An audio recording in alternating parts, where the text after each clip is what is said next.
ఒక ఊరిలో ఒక కాపాలికుడు ఉండేవాడు. దేవత అనుగ్రహం త్వరగా పొందాలంటే ఏం చెయ్యాలని ఆలోచిస్తూ ఎంతో మంది సాధకుల దగ్గరకు వెళ్లి దేవతను త్వరగా ప్రసన్నం చేసుకోవాలంటే ఏం చెయ్యాలి అని అడిగేవాడు. అందరూ కూడా కఠోరమైన తపస్సు సాధన చెయ్యాలని, అందుకు చాలా ఏళ్లు పడుతుంది అని చెప్పడంతో అంత సమయం వేచి ఉండడం తన వల్ల కాదని దేవత అనుగ్రహాన్ని సిద్ధింపచేసే వారి కోసం దేశంలో ఉన్న ఎంతో మంది తాంత్రిక గురువుల్ని కలిశాడు. ఒక రోజు నిరాశగా ఆ కాపాలికుడు మహంకాళి ఆలయం దగ్గర కూర్చొని ఉండగా ఎవరో ఒక మంత్రవేత్త అటుగా వెళ్లడాన్ని చూసిన ఈ కాపాలికుడు అతని దగ్గరకు వెళ్లి తన కోరికను చెప్పాడు.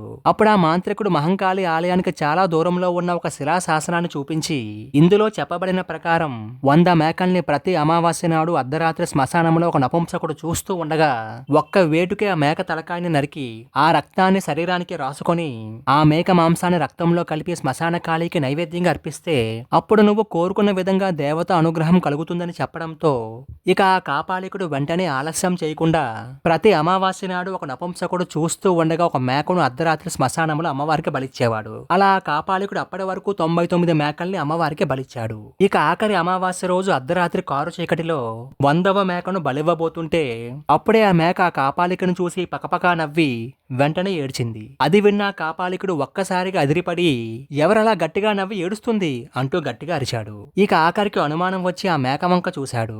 ఆ మేక పకపకా నవ్వుతూ ఏడుస్తూ ఉంది. అది చూసిన కాపాలికుడు మొదట కంగారు పడి తర్వాత ధైర్యాన్ని తెచ్చుకుని ఆ మేక దగ్గరకు వెళ్లి ఎందుకు నవ్వుతున్నావు, మరలా వెంటనే ఎందుకు ఏడుస్తున్నావు అని అడిగాడు.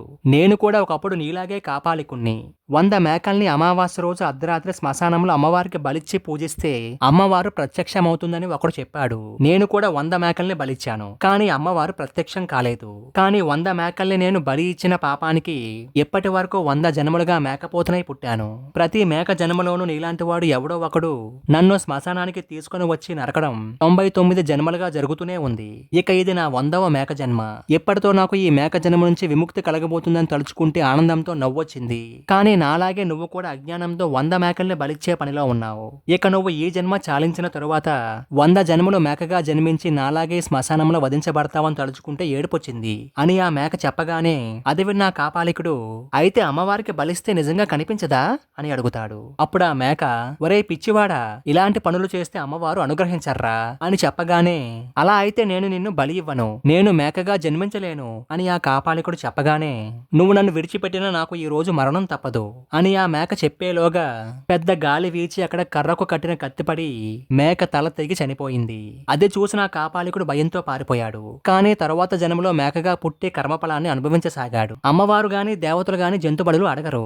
అమ్మవారి పేరు చెప్పుకొని జంతుబడులు ఇచ్చేవాడు తరువాత జన్మలో అదే జంతువుగా జన్మిస్తాడు.